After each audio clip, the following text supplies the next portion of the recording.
અમદાવાદના નિકોલમાં 2 કિલોમીટર વિસ્તારમાં રંગરોગાણ કરવામાં આવ્યું। વૃક્ષો પર ભગવાનના ચિત્રો દોરવામાં આવ્યા।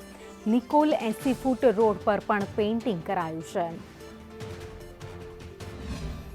ભારત દેશ એ સનાતન ધર્મનો દેશ છે તે સમગ્ર દેશવાસીઓ કહી રહ્યા છે, ત્યારે અમદાવાદની અંદર સનાતન ધર્મના ચિત્રો જે છે તે અમદાવાદના નિકોલ ખાતે આવેલા રોડ પર ઉગેલા વૃક્ષોમાં જોવા મળી રહ્યા છે। તમામ દેવી દેવતાઓના સુંદર મજાના પેઇન્ટિંગ આજુબાજુની સ્કૂલો દ્વારા કરવામાં આવે છે। ખાસ કરીને જય શ્રી રામના પેઇન્ટિંગ કરવામાં આવે છે, શિવના પેઇન્ટિંગ કરવામાં આવે છે, કૃષ્ણના પેઇન્ટિંગ કરવામાં આવે છે, હનુમાનજીના પેઇન્ટિંગ કરવામાં આવે છે। એટલે કે સનાતન ધર્મ જે દેવી દેવતાઓ છે તે તમામના પેઇન્ટિંગ કરીને ખૂબ જ સુંદર આ રોડને આકર્ષિત કરવામાં આવ્યો છે। નિકોલનો 80 ફૂટનો કહેવાતો જે રોડ છે તે રોડ પર અત્યારે તમામ જે વૃક્ષો ઉભેલા છે, લગભગ 1 થી 1.5 કિલોમીટર સુધી, તે તમામ વૃક્ષો પર સુંદર મજાના પેઇન્ટિંગ છે તે કરવામાં આવ્યા છે। કેમેરામેન મનીષ વાણિયા સાથે જયંતિ ચૌધરી, સંદેશ ન્યૂઝ, અમદાવાદ।